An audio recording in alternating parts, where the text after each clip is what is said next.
Messi তো fan কম, মানে worship করে মানুষ এরকম বেশি। তো মানুষের এত চোখের জল, এগুলো সত্যি দেখে খারাপ লাগে। তো আমি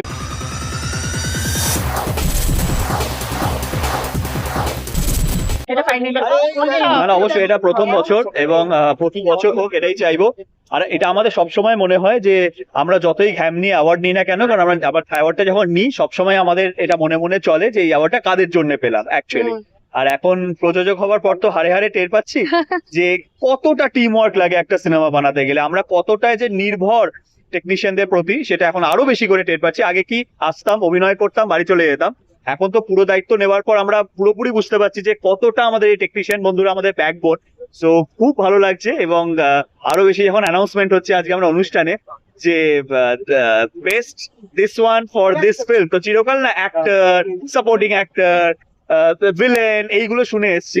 তো এখন যখন সত্যি মনে হচ্ছে যে বেস্ট মেকআপ আর্টিস্ট কারা পাচ্ছে, তারপরে এই সবকিছু টেকনিশিয়ানদের প্রত্যেকটা অ্যাওয়ার্ড খুব ভালো লাগে। এটা প্রতি বছর আমরা যাতে এটা কন্টিনিউ করে যেতে পারি এটাই আমি প্রে করব।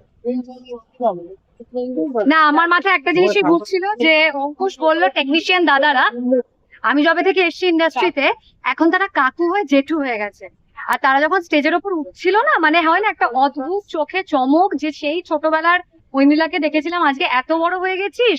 এবং অনেকে আমাকে তো মৌ মৌ বলেও ডাকছে, কারণ আমার ডাকনাম মৌ। ভীষণ ভালো লেগেছে। আর সত্যি বলছি, এই অ্যাওয়ার্ডটা না আমার মনে হয় প্রতি বছর চলা উচিত। প্রতি বছর আসবো। আর যারা আমাদেরকে এতটা পথ এগিয়ে দিয়েছে, আমরা শুধু কি অভিনয়টা করি, এর থেকে বেশিও নয়, তো যারা এতটা পথ এগিয়ে দিয়েছে তারা চিরকাল এইভাবেই হাসি মুখে থাকুক, এটাই চাই। আবার তুমি আমার কমপ্লিমেন্ট দিয়েছে, বলেছি ওকে ভালো লাগে। কখন বলেছো ভালো লাগছে? মনে মনে বলেছে, আমি এগুলো মনে মনে। শোনো না, এই সুযোগ একটু নারী চরিত্র প্রমোট করে দাও না। কখন বলেছো ভালো লাগছে? একবারও তো বলো। ওরা জানে নারী চরিত্র বেড়া জটিল, ওরা ভারে হারে যায়, প্রত্যেকেই নারী না রে। নারী চরিত্র বেজায় জটিল, হ্যাঁ না না সেটা তোমরা জানাবে। কেমন একটা চাপাচুপি করে দু একটা পুরুষ দেখতে পাচ্ছি আমি, অত্যন্ত সব পেছনে। সমাজে তোমাদের জায়গা নেই পুরুষদের, তোমরা চেপেই থাকো।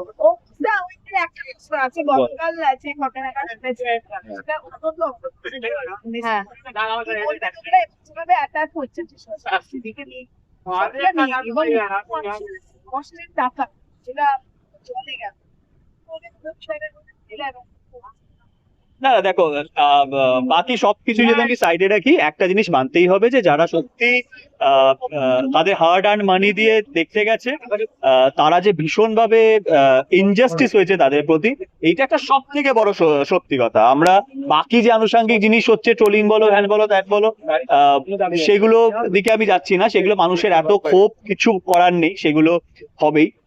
কিন্তু সবকিছুর মধ্যে একটা জিনিস সব থেকে বড় সত্যি কথা, সেটা হচ্ছে সত্যি যারা হার্ড আর্ন মানি, যাদের হয়তো টিকিটের দাম যা সেটাই তাদের আর্নিং, হয়তো মান্থলি স্যালারি, এমন এমন মানুষ হয়ে গেছে, এমন এমন মানুষ বেশি করে গেছে ইনফ্যাক্ট। তো সেই জায়গা থেকে দাঁড়িয়ে সবাই যে যেভাবে বিট্রেড হয়েছে, যেভাবে তারা হতাশ হয়েছে, সেইটা আমাদের কাছে খুব লজ্জাজনক, এটা আমি বলতে চাই। এবং নেক্সট টাইম যখন এরকম আমরা মানে কি বলবো, গডলি ফিগার যদি আমরা কোনো আনি এরকম, কারণ এইটা বুঝতে হবে যে ultimately you are not bringing just a celebrity, you are bringing Messi, the Messi.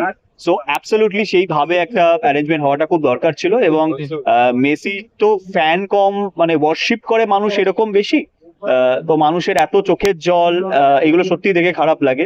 তো আমি বলবো নেক্সট টাইম থেকে যদি সত্যি আমাদের রাজ্যে এরকম কাউকে আনা হয়, তো proper planning and proper everything করে আনাটা উচিত। মানে আমিও অঙ্কুশের সাথে একদমই একমত। আর ও সবটাই। টলিউড ফোকাস কলকাতা চ্যানেলটি আপনাদের ভালো লেগে থাকলে লাইক করুন, সাবস্ক্রাইব করুন এবং আপনাদের পছন্দের ভিডিওটি অবশ্যই শেয়ার করুন। Tollywood focus Kolkata.